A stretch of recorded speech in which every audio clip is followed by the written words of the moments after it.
We need to keep our dreams really lofty, but our focus really sharp and small. I walked into my sports psychology session.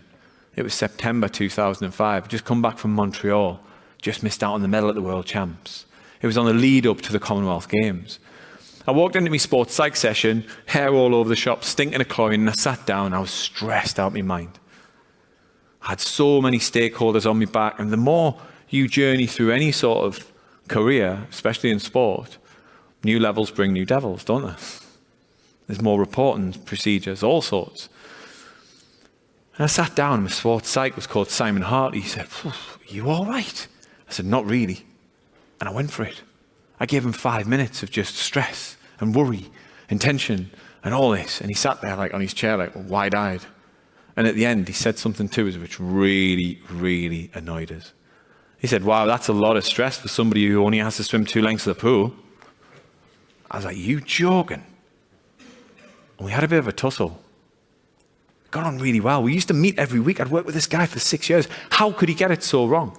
2 lengths of the pool. That's not what I'm all about. We started arguing about it, and he said, "Listen, would you be prepared to take this journey?" The thing I was frightened of was change. When I really sat and thought about it, simplifying the process, surely it was complicated. If it was easy, everyone would get to the top. And I said that to him. If it was easy, he said, whoa, whoa, whoa. There's a massive difference between simple and easy. They're 2 very different concepts. And we started this project. We realized very, very early on when we asked, is this going to help us swim 2 lengths faster? 60% of the week was not in alignment with it. But things came up like, well, we've always done it that way. That didn't answer the question. Is it going to help you swim faster? Yes or no. And it was cut and dry. There was no gray areas. It was yes, we keep it, no, we bin it.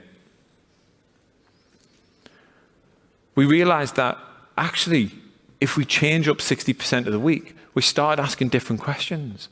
We started asking the rest of the team, and that was hard to communicate to them. The physio, the biomechanist, the physiologist, anything with an ologist on the end, I was tapping into to help me get to the top. And I remember my physiologist came to us, he's called Steve, and he said, this simple thing, it's not going to wash. He said something similar to me, what I said to Simon. He said, if it was that easy, everybody would be doing it. And I said, hang on, just give us 1 year. Just give us 1 year. And if not, we'll go back to what we ordinarily did. Now, we were in the top 10 in the world. We were in the top 10 in the world. So it wasn't like we weren't going places. It wasn't like we weren't landing on podiums. We were doing really well. But actually, there was something niggling in the background. I wanted to leave the sport knowing I'd left my best behind. And the only way of doing it was answering this question. It started to give me clarity. It started the process of giving me clarity. Never more so clear than when I got offered a sponsorship deal. 2005, I got offered a sponsorship deal from a well-known sports brand. I can't say it for legal reasons. They offered me a contract, a life-changing contract. Me and my wife sat there, we looked at it, we were like, wow, that's amazing. This is a sport where you don't get much dosh. You really don't. Any money you get, you put back in. I was paying for my own race suits. Every race suit you pay for was 350 quid. They would last 10 races. I could swim 15, 20 races a weekend. So the investment was massive. So this deal that came along really took me sideways. And this particular sports brand said, take your time, Chris. On the lead up to Beijing, we want to make you a poster boy, and we've also got a poster girl. Have a little bit of time. We'll give you 3 months. I got their race suit on. I raced in it. Time and time again, I trained in it. And it was 1/10 of a second slower every time I raced in it. I took the 3 months right up to the wire. I agonized over whether I take this contract or not. But the question was really simple. I sat down with my wife. I said, what do we do?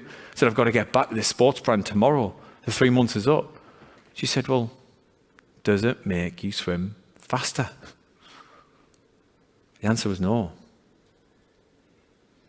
Just because the answer was no, it didn't mean to say it was easy to make. I ended up turning it down. And loads of people said, oh, you're a fool. You've let yourself down there. You could have changed your own life. But actually, my commitment was to swim 2 lengths of the pool as fast as I could.